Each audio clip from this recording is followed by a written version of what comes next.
हरे भरे जंगलों से घिरा हुआ एक छोटा सा जंगल था।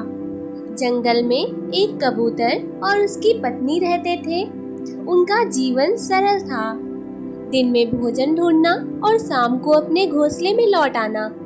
पर एक दिन दोनों ने सोचा कि वे दूसरे जंगल की यात्रा करेंगे जहां उनके रिश्तेदार रहते हैं। सुबह सुबह दोनों ने पंख फैलाए और उड़ चले। रास्ता लंबा था, पर दोनों उत्साह से भरे हुए थे।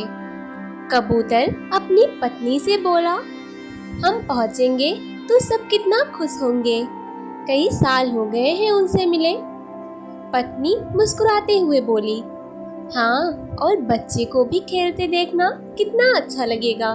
शाम ढलने लगी, आकाश लालिमा से भर उठा और सूरज धीरे धीरे छुपने लगा। लंबा सफर तय करने के बाद दोनों थक चुके थे। पत्नी बोली, अब बहुत देर हो चुकी है, रात हो जाएगी, हमें कहीं रुकना होगा। कबूतर ने चारों ओर देखा। वे एक ऐसे जंगल में थे जिसे उन्होंने पहले कभी नहीं देखा था।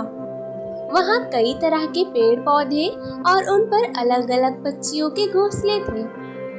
दोनों ने सोचा कि किसी से मदद मांगते हैं। वे एक एक करके कई पक्षियों के पास गए, कभी तोता, कभी मैना, कभी गौरैया, लेकिन हर बार उन्हें एक ही उत्तर मिला, माफ करना, हमारे घर में पहले ही जगह कम है, हम तुम्हें नहीं रख सकते। धीरे धीरे उनकी उम्मीद टूटने लगी। अंधेरा गहराता जा रहा था और रात में बाहर रहना बहुत खतरनाक था। आखिरकार उन्हें एक ऊंचे पेड़ पर कालू कौवे का घोंसला दिखाई दिया। कालू कौवा और उसकी पत्नी उस जंगल के सबसे चालाक और कड़वे स्वभाव के पक्षी माने जाते थे। मगर कबूतर ने हिम्मत जुटाई और उनके घोंसले के पास जाकर कहा, भाई कौवे, बहन कौवी, हम परदेश से आए हैं, रास्ता लंबा है और रात हो चुकी है। बस एक रात के लिए आप हमें अपने घोंसले में शरण दे दो। कौवा अपनी कर्कश आवाज में बोला, नहीं नहीं, हमारा घर बहुत छोटा है, यहाँ पहले से ही जगह कम है, तुम लोग कहीं और चले जाओ। उसकी पत्नी ने भी सिर हिलाया, हाँ, हम अजनबियों को जगह नहीं देते हैं। कबूतर और उसकी पत्नी उदास हो गए, मगर कबूतर के मन में एक योजना आ गई।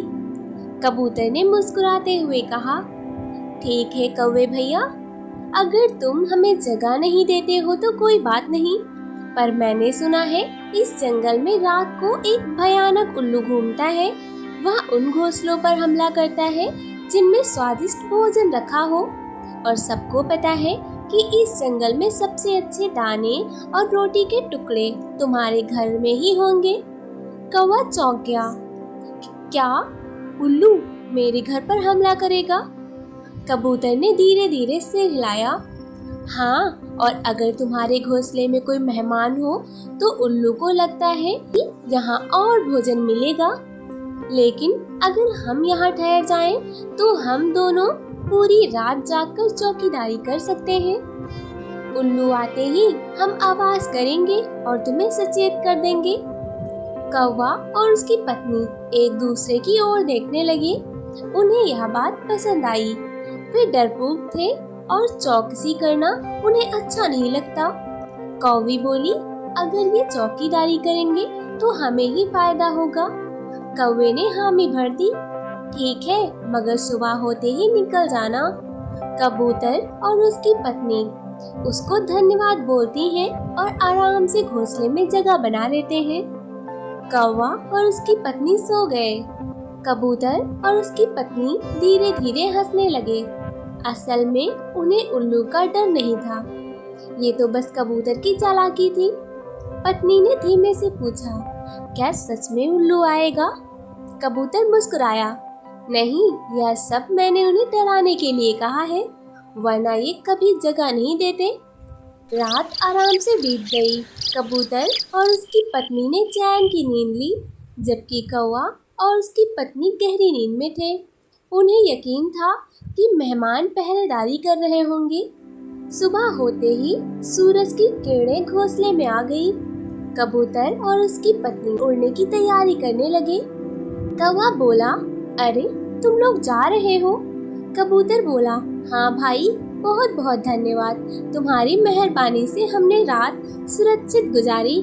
तुम्हारा एहसान हम कभी नहीं भूलेंगे। कौवा संतुष्ट होकर मुस्कुराया, ठीक है, रास्ते में ध्यान रखना। और कबूतर व उसकी पत्नी खुशी खुशी वहां से उड़ गए।